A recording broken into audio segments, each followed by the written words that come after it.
Hello everyone, welcome back to my YouTube channel. I'm Chandana, pursuing third semester in the Department of Electronics and Communication Engineering at Sri Venkateswara College of Engineering, Bangalore. Subject Digital System Design using VERILOG. And today I'm going to discuss about the topic Designing of mod-12 synchronous counter. So let us see the contents. Introduction to counter and synchronous counter. Introduction to T flip-flop. Applications of counter. Steps to solve designing of mod-12 synchronous counter using T flip-flop. So what is mean by counters? A counter is a register capable of counting the number of clock pulses arriving at its clock input. Counter represents the number of clock pulses arrived. On arrival of each clock pulse, the counter is incremented by 1. In case of down counters, it is decremented by 1. So here is the block diagram of counters. So where we have given the clock to the n bit counters. As you can see, there is a n bit output for the counters. So what is meant by synchronous counter? Each flip-flop in the counter is triggered at the same time, and synchronous counter is faster compared to other counters and does not produce any decoding errors. So synchronous counter is also called as parallel counters. So designing and implementation are complex due to increasing the number of states and will operate in any designed count sequence, and propagation delay is less. Introduction to T flip-flop, where T stands for toggle. So here is the block diagram of toggle flip-flop. So toggle pin, that is T, and where we have given the clock to the T flip-flop, and Q is the input, and Q bar, that is complement of Q, is called inverted input. Applications of counters. Digital clock, frequency counter, frequency divider circuits, analog to digital converters, time measurement, example washing machines and ovens, etc.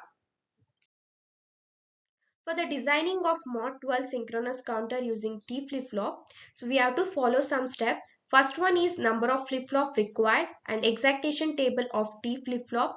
Not only T flip-flop, we can use any other flip-flop like JK flip-flop or T flip-flop. For this designing of mod-12, I am using T flip-flop and state diagram, K-map simplification and logical diagram. Designing of mod-12 synchronous counter. A mod-12 up counter counts from 0 to 11. Step 1. The number of flip-flop required to design a mod-12 counter can be calculated by using the formula n less than 2 power n. So where n, capital N, stand for modulus of counter, that is 12. And small n, the number of flip-flop required, that is 12 less than or equal to 2 power n. In the place of capital N, we have to enter 12 because we are designing the mod-12 synchronous counter. So 12 less than or equal to 2 power n.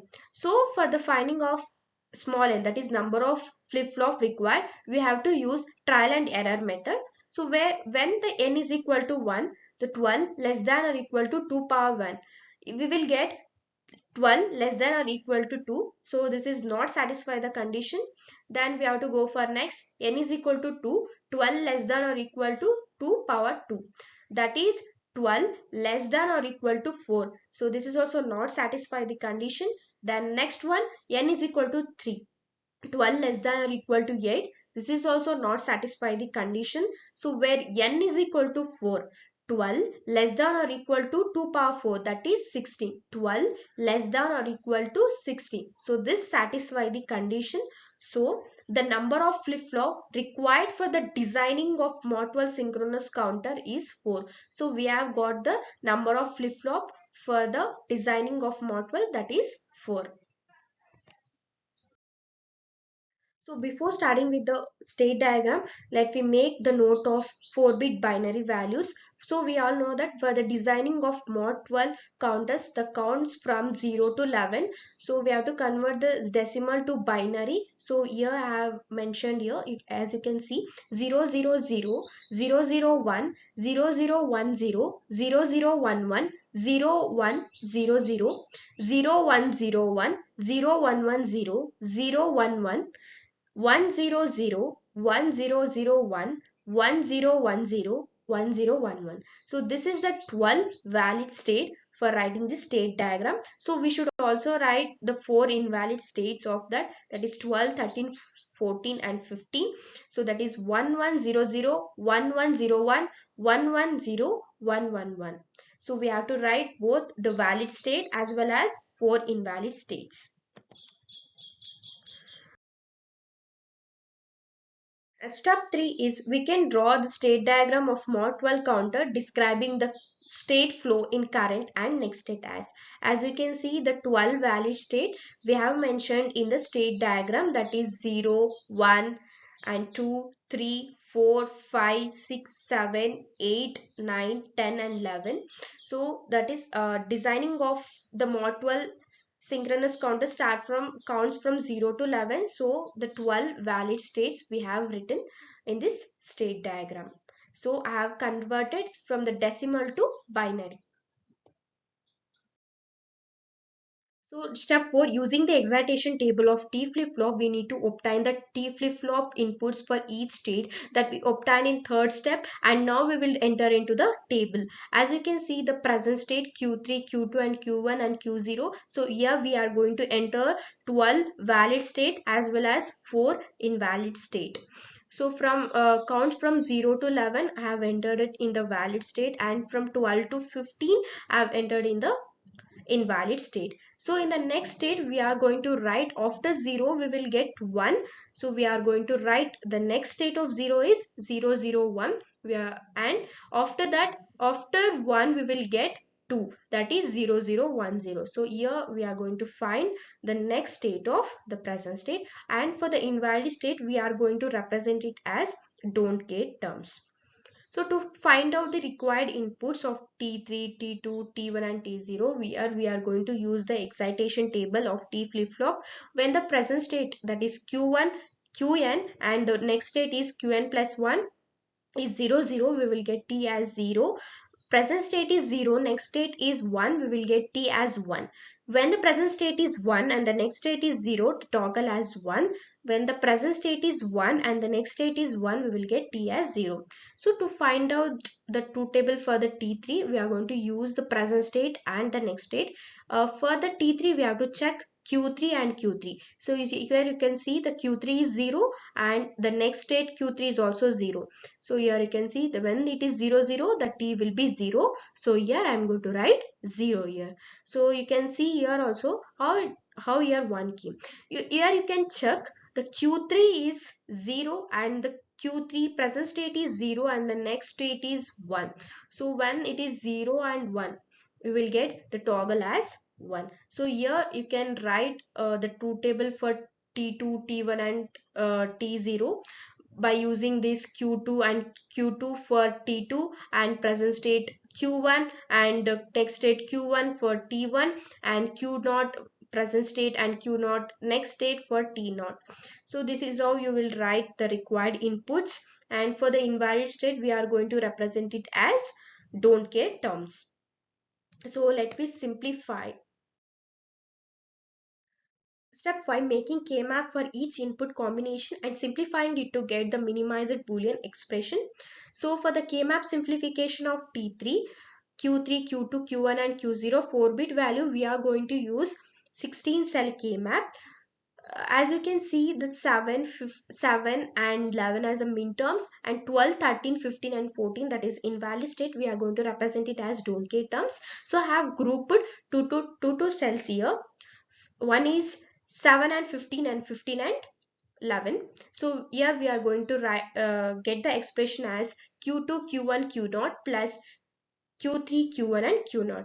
So for the K-map simplification of T2, we will get the expression as Q3 complement Q1 and Q0. So here the minterms are 3 and 7, that is 1, 1, and don't care terms are 12, 13, 15 and 14. So this is the don't care terms. So K-map simplification for T1. So here we are going to group the 8 cells here. 1, 3 and 5, 7 are the minterms. We are going to represent it as 1, 1 from the truth table. And 13 and 15 is the don't care terms. And 9 and 11 as a minterm, that is 1 1. So we will get the expression as T1 as Q naught. So for the K-map simplification of T naught, we will get the 16 cells K-map here, and we are going to group the 16 cell also, and the minterm, as you can see, 1 3 2 and 4 as the minterms, and 8 9 11 and 10 as the minterms, and the don't k terms are 13 15 14 and 12 as the don't k term. So you are going to get the expression as T naught as 1. So expression obtained from the K-map simplification, as you can see, the T3 is Q2, Q1, Q naught plus Q3, Q1 and Q naught, and T2 is complement of 3, Q1, Q naught, and T1 is Q naught and T naught is 1. Step 6, using Boolean expression obtained in step 5. So now we will draw the counter circuit diagram. So in the first step, we know that number of flip-flop required for the designing of mod-12 synchronous counter is 4. So we are going to use 4 T flip-flop, that is T0, T1, T2 and T3, and Q0, Q0 bar, Q1, Q1 bar, Q2, Q2 bar and Q3, Q3 bar. So we got this expression through the K-map simplification, that is T3 is Q2 Q1 Q0 plus Q3 Q1 Q0. In between we have multiplication symbol. So for this we are going to use the logical operator as AND gate. So as you can see, Q2, Q1 and Q0 have connected to AND gate, and Q3, Q1 and Q0 have connected to AND gate, and in between this we have addition symbol. We are going to use the logical operator, that is OR gate. So I have connected both this AND gate to the OR gate. So this is the T3 expression. Then T2, Q3 bar, Q1 and Q2. So we are going to use the AND gate, Q3 bar, Q1 and Q2. So then T1 is equal to Q0. So I have connected T1 to Q0, and T0 is equal to 1. So I have connected here. So for this we have to connect the clock for all these T flip-flops. So this is the required counter circuit for the designing of mod-12 synchronous counter using T flip-flop. Not only T flip-flop, we can use any other flip-flop like JK or T flip-flop. I hope you understand this designing of mod-12 synchronous counter by using the T flip-flop. And thank you for watching. Please do like, share and subscribe to my channel, and stay tuned for more interesting videos like this. Thank you.